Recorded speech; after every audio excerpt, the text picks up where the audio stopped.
오늘 우리에게 주시는 하나님의 말씀은 이사야 41장 8절부터 10절까지의 말씀입니다.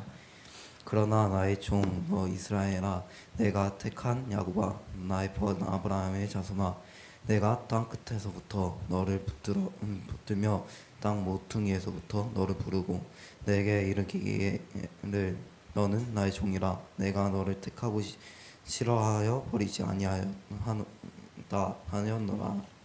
두려워하지 말라. 내가 너와 함께 함이라. 놀라지 말라. 나는 내 하나님이 됨이라. 내가 너를 굳세게 하리라. 참으로 너를 도와주리라. 참으로 나의 의로운 오른손으로 너를 붙들리라. 아멘. 이것은 하나님의 말씀입니다. 아멘. 감사합니다. 어저께 저희가 새벽 1시 도착을 했어요. 그래서 아이들 씻고 뭐하고 정리하고 하니까 거의 3시, 아마 2시 반, 3시 다 돼서 잤을 것 같은데, 혹시 아이들이 옆에서 졸고 있으면은 이렇게 톡톡해서 깨워주시고, 우리 친구들도 자지 않도록 그렇게 좀 도와주시면 감사하겠습니다. 또 그리고 너무 피곤할 수도 있으니까 좀 이해해 주시면 더 좋을 것 같아요.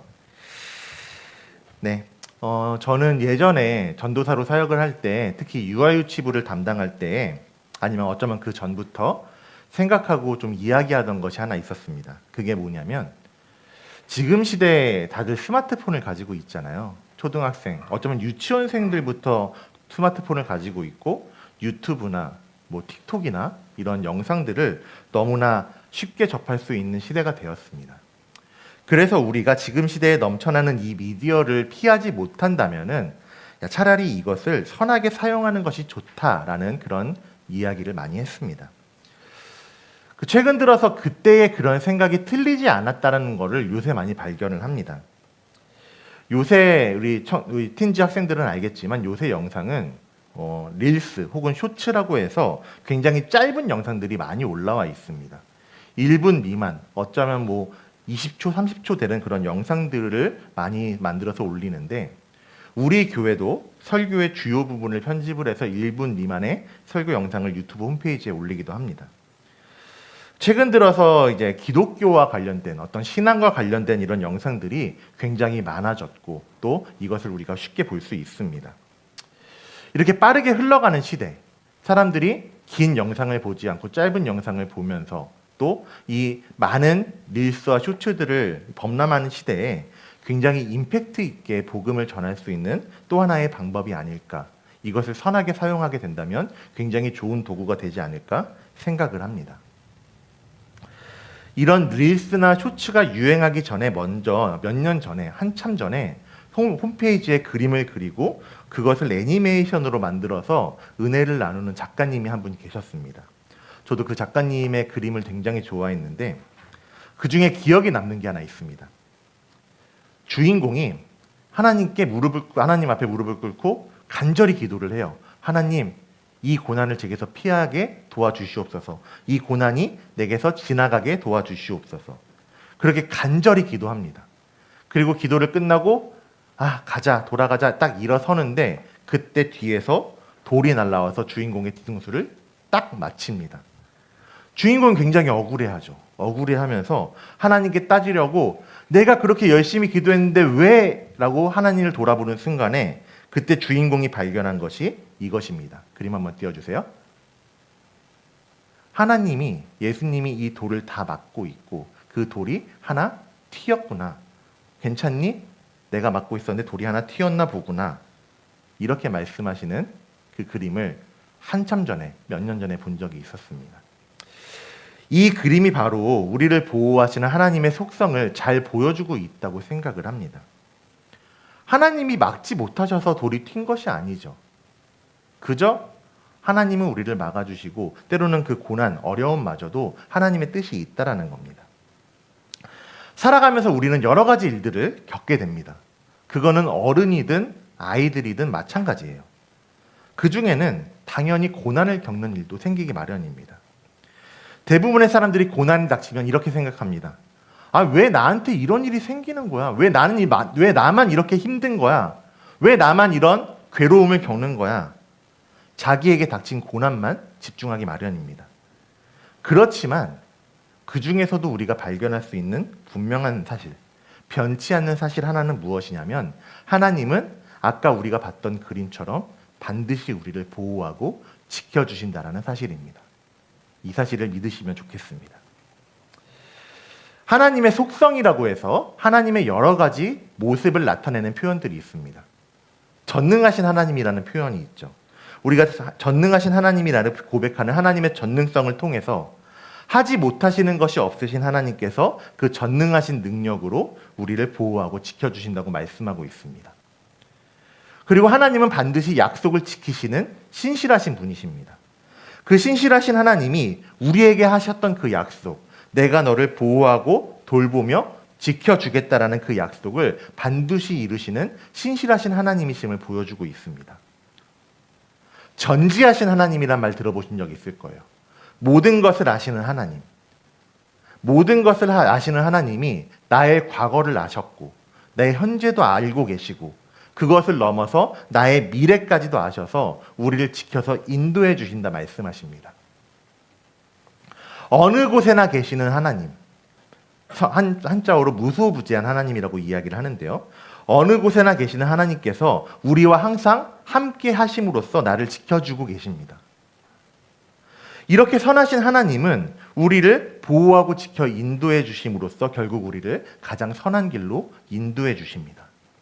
이런 하나님의 모습들, 전능하시고 신실하시고 모든 것을 아시고 어느 곳에나 계시는 하나님의 그런 모습들은 우리를 하나님이 보호하고 지켜주신다는 것을 잘 보여주는 하나의 증거이자 표현입니다.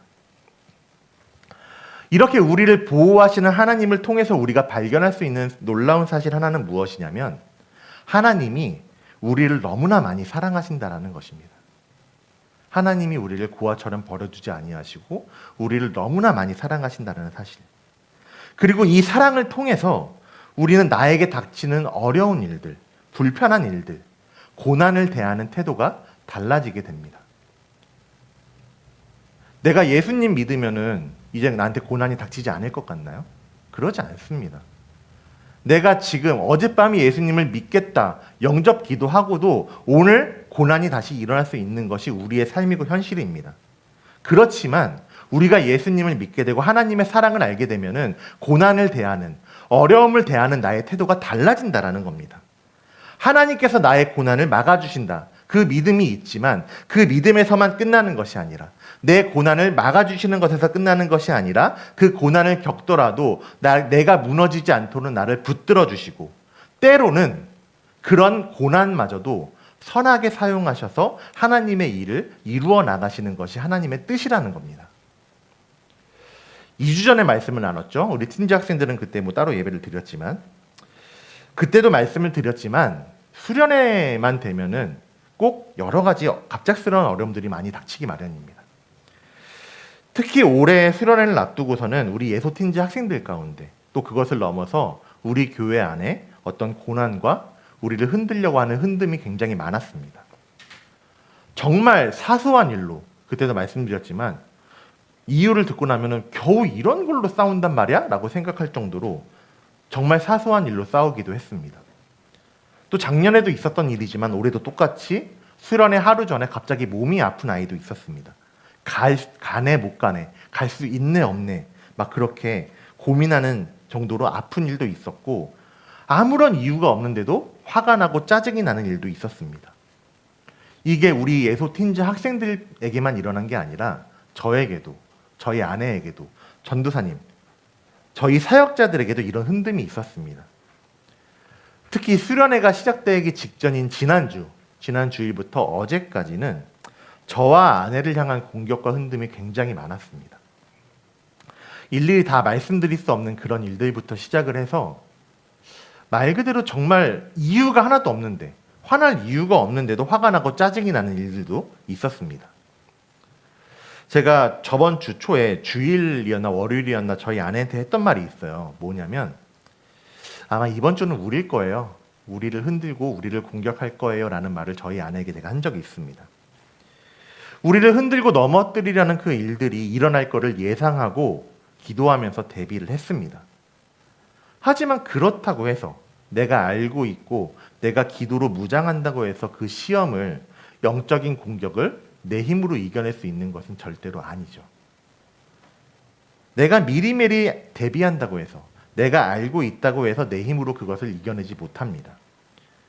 그래서 그런 일이 있을 때마다, 사실은 부끄러운 고백일 수도 있지만 조금 억울해서 짜증 한번 내고 화 한번 내고 그리고 하나님께 기도했던 것 같습니다. 아이들한테 그렇게 가르쳤어요. 짜증내지 말고 화내지 말고 기도해, 그렇게 이야기했는데 사실은 조금 억울해가지고 저도 화 한번 내고 짜증 한번 내고 하나님께 기도하러 나갔던 것 같습니다. 알고 있음에도 불구하고, 이 사실을 알고 있음에도 불구하고 특히 가기 전날 마지막 저녁에는 여기서 이제 저희가 함께 자는 친구들도 있었고 준비하고 있었는데 특별한 이유도 없이 예민하고 제가 화가 나 있기도 했습니다. 아무런 이유가 없었어요. 저도 왜 내가 화가 나 있지? 모를 정도로, 이게 왜 그럴까라고 생각할 정도로 화가 나 있고 짜증이 났었습니다. 사탄의 영적인 공격이라는 것을 알고는 있지만 이렇게 스스로 이겨낼 수 없는 나, 내 감정 하나조차도 스스로 컨트롤할 수 없는 무력한 존재가 나라는 것을 다시 한번 발견하게 되는 것 같습니다. 그렇지만 이 모든 고난이나 힘듦, 영적인 공격에서 우리가 발견할 수 있었던 것은 무엇이냐면, 주님이 계획하신 일, 하나님이 계획하신 일이 정말 여태까지 있었던 수련회와는 달리, 옛날에 내가 경험했던 그 수련회 시간과는 달리 요새 말로 역대급이라고 표현할 정도로 은혜로운 시간이 될 것이라는 사실이었습니다. 여러 가지 고난을 겪고 다툼 가운데서 힘들어하고 넘어지려는 아이들을 처음에는 하나하나 붙잡고 설득하고 이야기하고 달래고 혼내던 그런 모습에서부터 변화되어서 가장 먼저 기도하면서 하나님이 주시는 마음들을 아이들과 함께 나누기 시작했습니다. 저희가 저희 단톡방에 기도 제목도 올려드리고 또 인스타그램이나 여러 가지를 통해서 사진도 올려드린 적이 있는데, 대략 3주 동안 수련회를 위해서 또 성경학교를 위해서 기도했던 것 같습니다. 처음엔 아이들도 그렇고 저도 그렇고 굉장히 예민했어요. 굉장히 예민하고 조금만 건드리면 화를 내고 서로 막 얼굴을 보내 마네, 이야기를 하네 안 하네, 교회를 나오네 마네, 이런 이야기를 하던 것들이 기도하면서 하나둘씩 바뀌기 시작했습니다. 아이들도, 우리 학생들도 지금 이 일들이 나를 흔들고 넘어뜨리려는 영적인 공격이라는 것을 발견하면서 기도했고, 처음에는 영적인 공격을 이기게 해주세요라는 기도가 점점 이렇게 바뀌었습니다. 하나님, 이번 수련회를 통해서 하나님이 하실 일을 기대하게 해주세요. 영적인 공격에서 승리하게 해주세요라는 기도가 하나님의 일하심을 간구하는 기도로 바뀌게 되었습니다. 그냥 영적인 공격을 당하면서 힘들어하던 것을 넘어서 그 가운데서 일하시는, 고난 가운데서도 일하시는 하나님을 발견하게 된 것입니다. 그리고 하나님은 정말 우리가 기대하고 기도했던 대로 역대급으로 은혜로운 수련회가 되도록 인도하셨습니다. 우리 유희종 집사님이나 이혜인 집사님도 함께 하셨고 또 김민현 성도님도 함께 하셨지만은, 함께 하셨던 우리 집사님들도 보셨겠지만 우리 틴즈 아이들이 먼저 나가서 정말 뜨겁게 찬양했습니다. 아이들이 교회 리더를 맡아서 발표를 하기도 하고, 기도하지 못하던 사람이 하나님께 눈물을 흘리면서 기도하는 일도 생겨났습니다. 또 눈물을 흘리지 않더라도 하나님의 이름을 부르며 기도하던 일들이 일어났습니다. 결국 하나님은 시험과 고난 가운데서 우리를 보호하시는 하나님을 경험하게 하셨고, 그것을 넘어서 이 시험을 통해서, 이 공격을 통해서 우리를 더 굳건하게 하시는 하나님을 발견하게 하셨습니다. 이 모습을 우리는 욥의 모습과 비교해서 볼 수 있습니다. 욥은 하나님 앞에 온전하고 신실하다는 평가를 받는 사람이었습니다. 하나님이 직접 욥과 같이 순전하고 신실한 사람은 없다라고 말씀을 하셨습니다. 그렇지만 고난을 당했죠. 왜냐? 사탄의 시험 때문이었습니다. 그리고 그 사탄의 시험에는 하나님의 허락하심이 있었습니다. 왜 하나님은 사탄에게 욥을 시험하도록 허락하셨는가를 이 기도를 하면서 욥기 말씀을 읽으면서 묵상을 했습니다. 때로는 우리들은 나에게 일어나는 고난들, 어려움들을 내 기준으로, 내 잣대로 생각하고 판단하려고 합니다. 그렇지만 우리가 아무리 지혜롭다고 할지라도, 우리가 아무리 하나님 보시기에 경건하고 신실하다 할지라도 피조물인 인간이 완벽할 수 없다라는 것이 욥기의 말씀이 우리에게 알려주고 보여주는 사실입니다. 우리는 스스로 깨달을 수 없고 승리할 수 없습니다. 그렇지만 하나님은 때로는 그 고난과 시험을 통해서도 우리를 단련시키시고 성장시켜 주시고 있습니다. 이른바 고난마저도 선하게 사용하시는 하나님이시라는 것이죠. 하나님은 때로 이 고난의 시간마저도 선하게 사용하셔서 우리를 더욱 하나님의 백성, 하나님의 자녀로 성장시키십니다. 우리에게 닥친 고난 가운데 하나님의 계획이 있고, 또한 하나님은 그 고난과 어려움 가운데에서 우리를 그냥 방치해 두지 않으시는 분이십니다. 우리가 그 사실을 발견할 수 있고 깨달을 수 있는 이유가 무엇일까요? 우리가 경험하기 때문이기도 하지만 그 전에 이미 하나님이 우리에게 말씀하신 약속의 말씀 때문입니다. 그냥 두고 말씀 집중하세요. 윤건이랑 진원이랑 그냥 말씀 들으세요. 오늘 말씀 한번 나눠보실까요? 이사야 41장 말씀은 우리가 나누었는데, 이 이사야 41장 말씀은 변하지 않으시는 신실하신 하나님, 우리를 너무 사랑하시는 하나님, 그래서 우리를 보호하고 지키셨고 앞으로도 영원토록 지키실 분이라는 것을 우리는 이사야의 말씀을 통해서 발견하게 됩니다. 오늘 말씀 8절 말씀을 통해서 우리는 약속을 지키시는 하나님, 신실하신 하나님을 발견하게 됩니다. 8절 말씀 주보에 있는데요. 8절 말씀을 보시면 나의 종 너 이스라엘아, 내가 택한 야곱아, 나의 벗 아브라함의 자손아, 이렇게 말씀하십니다. 하나님은 아브라함에게 이렇게 약속하셨죠. 내가 너로 큰 민족을 이루게 할 것이다. 내가 너에게 복을 주어 너의 이름을 창대하게 할 것이다. 너는 복이 될 것이다 라고 약속을 하셨습니다. 그 하나님의 약속은 이삭과 야곱을 거쳐서 시간이 흘러서 이스라엘이 바벨론의 침략에 의해서 멸망돼서 포로로 끌려가는 순간까지도, 그리고 더 먼 시간이 흘러서 지금 우리들에게까지, 오늘날 예수 그리스도로 인해서 하나님의 자녀의 위치를 회복한 우리에게까지 그 약속을 끊지 않으시겠다고, 약속을 취소하지 않으시겠다고, 이어가시겠다고 말씀하고 있는 것이 나의 종 너 이스라엘아, 아브라함의 자손아 라는 표현입니다. 이 8절에서 나의 종이라는 표현은 아브라함, 모세, 여호수아, 다윗, 엘리야, 이런 사람들처럼 하나님 앞에서 경건하게 살았던 사람들이 하나님께 들은 호칭이었습니다. 그런데 하나님께서는 우리들에게, 이스라엘 백성들에게 나의 종이라는 표현을 사용하고 계십니다. 그렇게 말씀하시는 이유가 무엇일까요? 우리가 경건하고 신실하기 때문일까요? 우리가 잘 살았기 때문일까요? 이 말씀은, 이 표현은 하나님이 나를 포기하지 않으신다라는 것을, 약속을 취소하지 않으신다라는 것을, 우리들을 하나님께서 약속하신 대로 하나님 안에서 속하여 살아가는 자로 인도하고 계시다라는 것을 보여주고 있는 것입니다. 그리고 9절에서는 우리를 포기하지 않으시는 하나님의 변하지 않는 불변성, 그리고 어느 곳에서든 어떤 상황에서든 우리를 붙들어 주시는 하나님의 전능하심을 우리에게 보여주고 있습니다. 9절 말씀에서 땅끝이라고 표현을 하고 있죠. 땅끝이라는 표현은 옛날에 애굽 땅, 이스라엘 백성들이 애굽 사람들에게 괴롭힘을 당하고 고난을 당하던 그 장소를 의미합니다. 그리고 그와 동시에 사람들이 생각하기에 하나님의 능력이 미치지 못할 것 같은 그런 장소를 땅끝이라고 표현을 했습니다. 그렇지만 우리가 출애굽기 말씀을 통해서 나누고 또 발견할 수 있다시피 하나님은 그 땅, 불가능하다고 여기는 곳에서도 이스라엘 백성들을 붙들어 주셨습니다. 전능하신 하나님이 사람의 생각과 상식을 넘어서 10가지의 재앙, 10가지의 이적을 일으키시면서 약속하신 백성 이스라엘을 붙드시고 건져내셨습니다.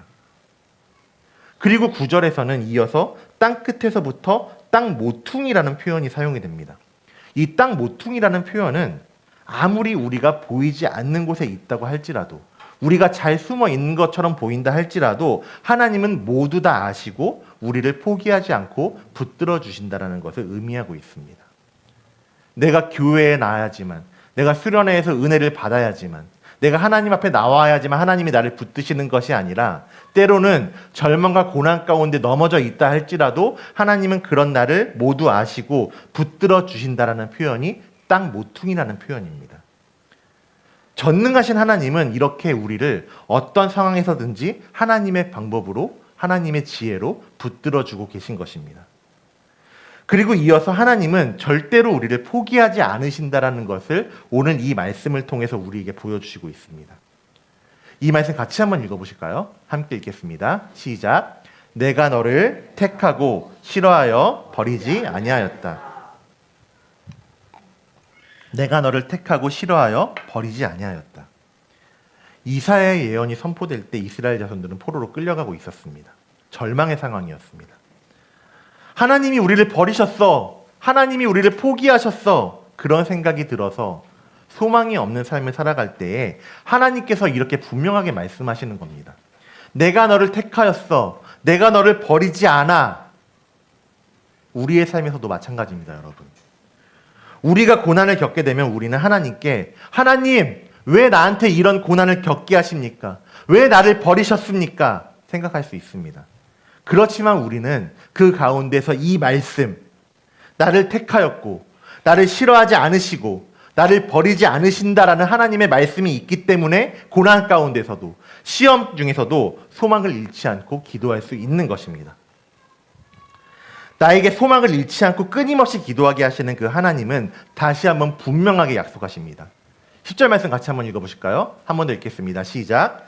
두려워 말라. 내가 너와 함께함이라. 놀라지 말라. 나는 내 하나님이 됨이라. 참으로 너를 도와주리라. 참으로 나의 의로운 오른손으로 너를 붙들리라. 하나님을 보지 못해서 절망 가운데, 고통 가운데 하나님을 발견하지 못해서 두려워하고 있는 나에게 하나님은 두려워 말라 말씀하십니다. 그러면서 내가 너와 함께함이라 약속하셨습니다. 너의 하나님이 될 것이다라고 약속하셨고 굳세게 하고 참으로 너를 도와주리라, 너를 붙들리라라고 약속을 하셨습니다. 하나님이 이렇게 약속하신 이유가 무엇일까요? 우리를 변치 않고 포기하지 않고 우리를 끝까지 붙들어 주시는 우리를 사랑하시는 하나님의 사랑이 있기 때문입니다. 그 하나님의 사랑은 내가 먼저 하나님을 사랑했기 때문이 아니라 내가 먼저 하나님을 고백했기 때문에 하나님이 그때서야 나를 사랑하시는 것이 아니라 내가 죄인이었을 때에도 내가 하나님을 바라보지 않을 때에도 하나님이 날 포기하지 않고 사랑하시고 붙드셨기 때문에 가능한 것입니다. 그래서 길을 잃고 바라보지 못하고 방황하고 좌절하던 내가 하나님으로 인하여 하나님을 의지하여 일어날 수 있게 되는 것입니다. 이 약속의 말씀을 한 문장으로 정리하면 이렇게 정리할 수 있을 겁니다. 오늘 설교의 제목처럼 내가 너를 너무 많이 사랑한다. 하나님이 우리에게 말씀하십니다. 내가 너를 너무 많이 사랑한다. 잠시 후에 결단 찬양으로도 함께 나누게 되겠지만 우리 틴즈 아이들이 최근에 정말 좋아하고 은혜를 받은 찬양, 자기들의 인생 찬양이라고 부르는 곡이 있습니다. 하나님이 너를 엄청 사랑하신대 라는 제목의 찬양인데요. 이번 수련회를 위해서 기도하는 중에 이 찬양을 고백하게 하셨습니다. 그리고 우리 모두에게 큰 은혜와 위로 또 도전을 하나님이 주셨습니다. 이 찬양 가사에 이런 고백이 있습니다. 하나님이 너를 엄청 사랑해서 사람이 아닌 하나님을 바라보길 기다리신대. 눈앞의 어둠 속에 그저 두지 않으실 거래. 너를 엄청 사랑해서 너의 삶을 허락하시고 이 땅에 태어나게 하셨대.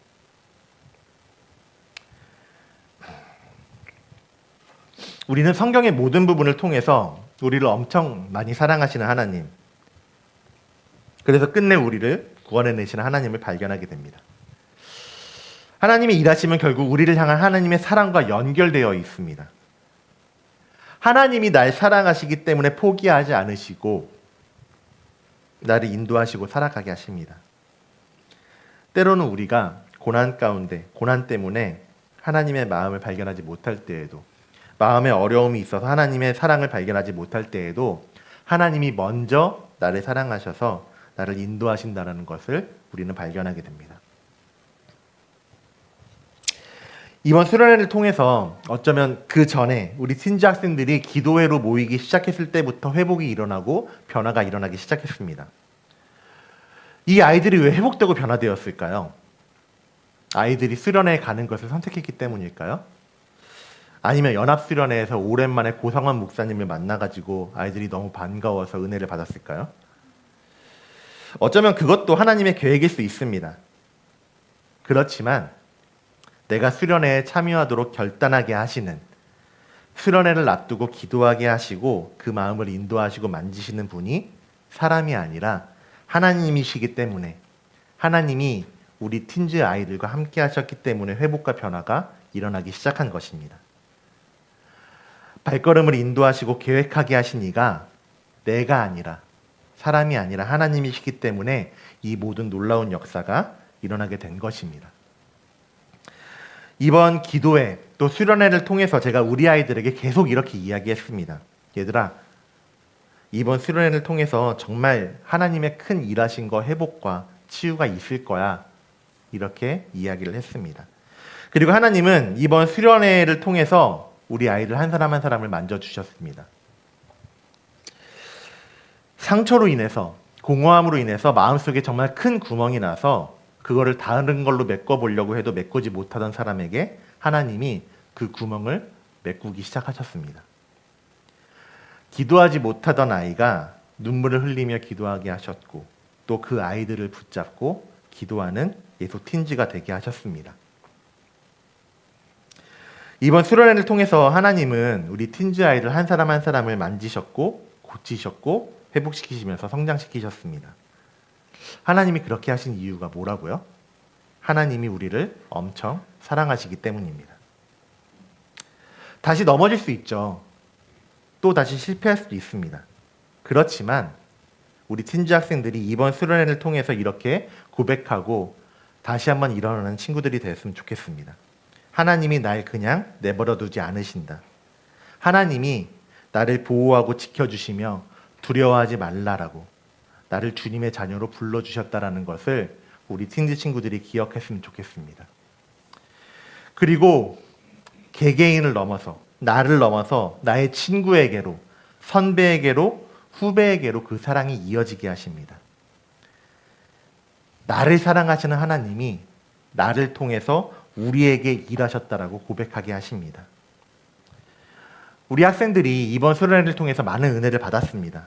그리고 거기서 끝나지 않고 변화된 삶을 살아가기 시작할 겁니다. 말씀드렸지만 넘어질 수 있고 실패할 수 있어요. 그렇지만 다시 일어나게 될 것입니다. 그때 우리는 이 사실을 기억하기 때문입니다. 하나님이 너를 엄청 사랑하신대. 하나님이 나를 너무 많이 사랑하신대. 나를 너무나 사랑하셔서, 우리를 너무나 사랑하셔서 독생자 예수 그리스도를 보내시고 그분을 믿게 하시고로써 구원해 내시고 하나님의 백성으로 우리의 신분을 변화시키셨습니다. 하나님이 하신 겁니다. 우리 학생들이, 그리고 우리 학생들의 모습을 바라보며 함께 신앙생활하는 우리 모든 성도님들이 이번 수련회를 통해서, 그리고 이번 주에 있을 성경학교를 통해서 나를 변화시키시는, 나를 변화시키실 하나님의 본질을 깨닫게 되시기를, 하나님이 우리 모두를 너무 많이 사랑해서 이 모든 일을 진작부터 예비해 놓으셨다라는 것을, 그 찬양의 가사에도 이런 가사가 있잖아요. 주님 우리를 통해 계획하신 그 일들을 이루셨음을 고백하고 선포하고 그 사랑을 내 안에만 머무르는 것이 아니라 전달해 나아가는 여러분들이 되시기를 주님의 이름으로 축원합니다. 함께 그 은혜를 나누면서 나 역시도 하나님이 나를 엄청 많이 사랑하셔서 나를 부르시고 계시다라는 것을 기억하면서 살아가시는 우리 예수소망교회 모든 성도님들 되시기를 축복하고 소망합니다.